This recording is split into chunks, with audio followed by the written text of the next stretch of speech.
们真的是成就感或回馈被惯坏了，我们可能每天在打手游或者是看社群网站，就是那些东西对我们来讲就是好轻松就有。我刚才听那一些就是引导孩子的过程，这个事情他应该都要磨好久好久。但我刚刚从爱珠姐的语气听起来，她没有觉得这些东西是辛苦。没想到我这笔钱捐出去之后，她是协助这一群孩子，他们有能力去帮助别人，所以我不止帮助到他们，甚至还帮助到了独居老人。会觉得说哇，这笔钱好像比我原本想象的更有价值一点。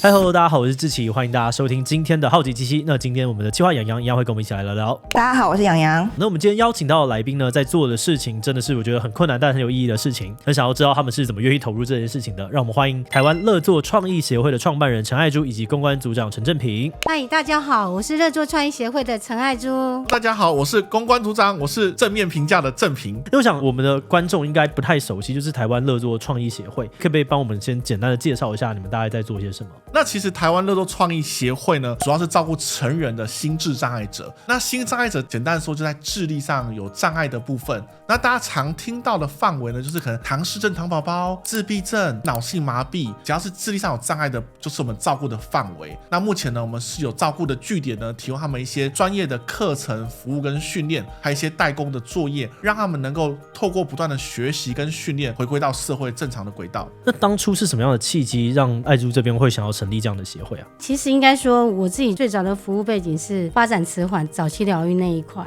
那因为其实，在做早期疗愈几十年下来，其实内心就有一个想法，就是这些孩子长大了，12年国教毕业之后，他们要去哪里？然后我就想说，我以后一定要成立一个成人的一个服务的样貌。那我觉得怎么样把服务做好，最重要是给予这些孩子绝对的尊重，跟陪伴他们支持跟学习。那我觉得最重要的是让更多人看到说，因为很多人对身心障碍的一些服务对象是有一些误解。有时候我们会看到那个新闻上面有报说某某自闭症，或是看到某某一些身心障碍的孩子，他们会尖叫，在一些社交场合他们会失控。其实对我来讲，那只是你们看到的一个小部分。那我一直想要做的一件事情，就是在乐作创意协会，我们可以带身心障碍的服务对象走出去，让更多社会大众去认识跟理解他们。这也是在乐作创意来讲，对我来讲是一个很大的使命。我一开始在查资料的时候，有看到有几个项目，像是乐作家务队，然后乐作工坊，还有日照中心，这3个分别是什么样子的事情？是乐作家务队，其实就是我们训练了一群身心障碍者，那我们希望他们去到独居老人家中去做打扫，因为其实这群孩子，我们觉得说他们可能从小很习惯社会的协助，可是我们希望他们有能力了之后，他是能够付出回馈这个社会的，所以透过我们专业的训练，让他们打扫技能进步之后，去独老的加工，提供一些清洁打扫的协助。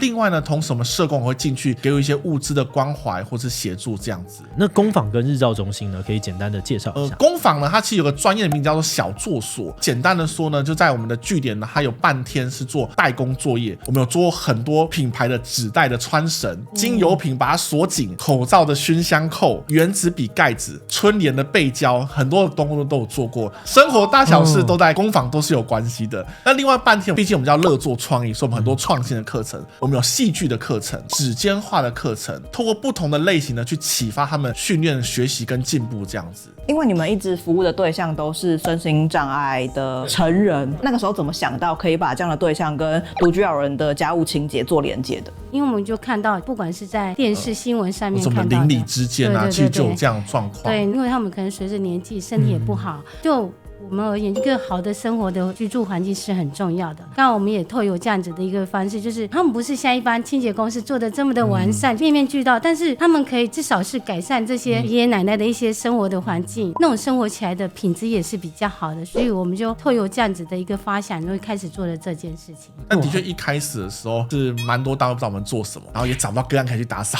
后来是因为有一些个案他说帮你们来打扫看，发现哦，你们真的做得很棒哎！而且我们去的时候不只是环环境打扫，有时候我们甚至帮整个独居长辈的家中的垃圾都清运走。我们有做过帮一个奶奶家，奶奶其实是独居啊，她有一个妹妹在，可是妹妹其实不跟她一起住，但是那个妹妹就早一天趁那个奶奶出去之后说好，你们在这时候好帮她打扫，因为她有个房间有20-30年的衣服都放在那边，然后她只能睡客厅，那个房间的床都烂掉，里面都是各种的蟑螂蚂蚁在那边爬。我最记得印象深刻是那时候那阿姨说你进去一定要戴2层口罩，我说还好吧，我鼻子过敏很严重我戴1层就应该没关系吧，就去我是奔跑了逃出来，因为味道真的很重。后来我们就好几个孩子轮流，我们就戴2层口罩，穿防护衣，像街上把垃圾这样弄出来，弄了1整车。弄完之后，他那个房间用消毒水扫拖了4-5次以上，然后再呼吸下。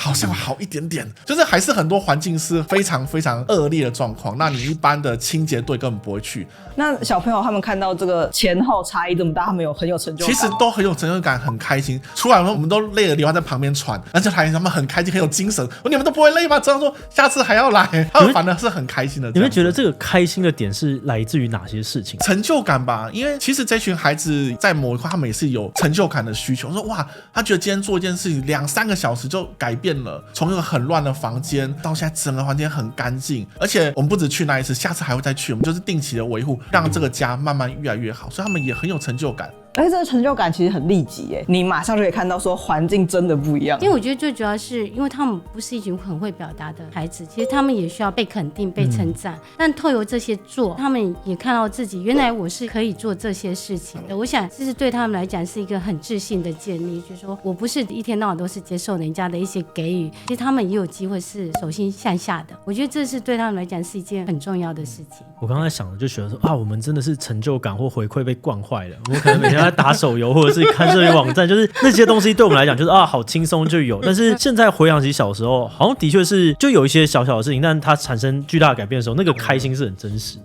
那我又想到另外一件事，因为刚刚你们说是独居老人，那他会产生那样子的居住环境，一定跟他的经济收入可能会有点关系。那这样子他们是要支付费用吗？还是有什么方式呢？都不用支付，都不用支付，那是怎么样子？那我觉得最想要就分享的是说，其实我们在我们的粉专里面也有很多说，觉得他们是一些不负责任。但我要讲说，其实我也看过很多老人家，他们不是不为自己负责任，可能他有一笔钱，可慢慢随着可能身体有一些健康的问题，也没办法工作，相对他们的经济就有问题。那我觉得我们每一个人都有一个社会责任。我们怎么样透过社会责任，我们可以多做一些什么，那这个社会是可以更平和，大家就可以共荣共好的。所以我们就想说，就是请我们的社工去评估之后，我觉得这些老人家真的很需要我们的协助，那我们这些服务的孩子们就进到那个家中去服务这样子。那我觉得在这个过程中，其实我觉得是一个好的循环。我们甚至有些老人家在这个过程中，他们也慢慢开始维持他自己的生活的环境，我觉得这是一个好的东西，但就是需要更多人来支持我们做这件事情。我觉得这件事情其实蛮打破我的印象的，因为我觉得台湾人很多人在做善事的时候，我们想象的就是我们把钱捐出去了，然后可以帮他们，比如说买他们需要的衣服啊，他们需要的物资啊，好让他们能够过上我们心目中认为好的物质生活，这就是我觉得我做善事的一个样貌。可是没想到我这笔钱捐出去之后，它是协助这一群孩子，他们有能力去帮助别人，所以我不只帮助到他们，甚至还帮助到了独居老人。对。然后刚刚甚至提到这些独居老人，他们会因为环境改善之后，自己在维持这个环境，会觉得说哇，这笔钱好像比我原本想象的更有价值一点。我觉得这有点像我们这个投入是帮助他每天这个生活，可能原本那个阻力已经大到他自己没有办法去改变了，但是一旦那个巨石被撬开了之后，他其实就可以开始回归到一般正常大家想象的一个生活的样态。我觉得我的办公室座位可能也是需要的，它阻力有点太大了。刚刚我们讲的都是比较光明面的部分，但是这些事情感觉会有很多很艰辛的时刻，或者是有没有一些看到服务的对象，然后让你们觉得啊，我想要继续做下去，真的觉得哦，我们帮助了他很多之类的这样的故事，可以跟我们分享。因为爱珠姐做早疗很久，很多真的很重度的孩子，其实他长大之后真的是没有地方可以去照顾，更重度的一些养护机构根本不会收。爱珠姐就是希望说，我们可以持续服务更多的量能，让他们能够持续好的照顾这样子。我可以分享他们的成长的故事，其中有一个就是，也许一般人我们听到说好累这两个字觉得很稀松平常，但因为我们有个服务对象，他是个能力很弱的，然后在我们小做，那我们就一直想他到底可以工作什么，就像我们有很多穿绳啊，有一些，但是我们突然发觉他力气很大，他可以搬东西，他就搬着搬着，他有一天突然跟我们说好累哦，你知道那时候我们很感动，因为我觉得感动是关于他会表达那种情绪，他的情绪是累的，我们也趁这时候跟他说，所以你要学会更多的事情，你就不要一直搬货这样子。然后到现在他可以从只会搬货到现在他可以穿绳子，其实是很感动，就是一路上走来一直觉得我们是在一直往对的方向。那我们更想带给社会大众是说去肯定这些同理这些身心在的孩子们。我刚刚听的这个过程，我有一件事情觉得很神奇。前面我们在问爱珠姐说有没有哪里是她觉得最辛苦的地方，她都说我做这些事情本来就都会有辛苦，我其实没有特别觉得有哪里特别辛苦。可是我刚才听那一些就是引导孩子的过程，这个事情她应该都要磨好久好久，才有办法让她有一点点的改进。但我刚刚从爱珠姐的语气听起来，她都是抱有很有成就感的眼光在看这些事情，她没有觉得这些东西是辛苦，所以让我觉得说哇，我们平常太容易不开心，也太容易被一般的那些成就感惯坏，看不到这一些很真实那种光是听到好累就可以感动的那一个样貌存在。我觉得这些故事都蛮感动，但是背后应该还是会有一些觉得辛苦或者想放弃的时候吧？没有，没有。其实我一些好朋友，我们都认识20-30年，他们给我一个最大的肯定是，他说陈爱珠，我觉得你是一个没有职业倦怠的人。就是因为他们没有从我的口中说，我觉得好累哦，我好想休息，不要做这件事情。我从来没有想过说会是累，跟我自己的特质吧。我觉得很多事情我都会是比较阳光面的去看，就碰到问题我就想着我要怎么解决它，我要怎么样让事情更好，然后我不会去抱怨说为什么这些事情会发生在我身上，为什么老天爷要这样对待我。但还是想要很残酷来问一下组长，那组长有过很累想放弃的时候吗？如果募不到款的时候不过这个是一个好问题，因为我觉得募款这件事情的竞争其实是很多的，真的。所以比较残酷问题就是你们会怎么样去说服，然后都要捐款啊，拨资源给声音障碍的朋友。其实我们有一个乐作交队的方式，是每月捐100，我们希望用一个比较低金额的方式，让他们可以来做一个公益的手捐组。所以我们真的希望说，让年轻人啊，因为很多人觉得说，100块好像做不了什么事情，可是没有，很多人100块就可以做很多很多事情。所以我们希望说，用小金额的部分来让他们能够认识我们公益，然后认识乐作这样子。而且呢，在我们的平台上面，只要第一次授权成功，其实我们就会把这个提袋寄给你咯。我们称它是厚实暖心托特包，然后里面的内衬呢还有个袋子，所以你要装便当袋或出门都非常方便。我觉得是那个出门想要随便抓一些小东西的时候很适合带的袋子，就非常方便。所以说只要每月捐100呢，就可以支持我们的乐作交队的活动，而且你一份爱心呢是帮助声音障碍者跟独居老人，还可以获这个提袋。希望我们推出这么棒的方式，大家一起来帮忙一下，拜托拜托拜托。那最后会有什么特别想要跟我们自己机器的观众们分享的吗？可能大家听到乐作创意就是一个很陌生，就只是在听众面前这样听。然后如果有机会，我很邀请大家来到乐作的所有的据点，来看看我们在做些什么，你们的捐款有没有被善用，来看看这些纯真又可爱的一群身障的孩子。欢迎大家是可以人数比较多，你就打个电话来预约，那有我本人，好吧，还有我们团队会亲自接待大家，让大家好好了解一下我们的服务的内容。其实我们是很希望大家可以过来看的，因为有时候我们一些民众也是会经过这样，哦，这是乐作，然后这样走过来，其实你可以走进来没关系啊。如果没空来没关系，可以加我们的 FB 跟 IG， 我们的小编就会透过有生动有趣的方式呢，把我们的服务呢上传让大家看到这样子。那今天很谢谢我们台湾乐作创意协会来跟我们聊聊，那今天就这样子咯，大家可以去资讯栏看到更多的资讯，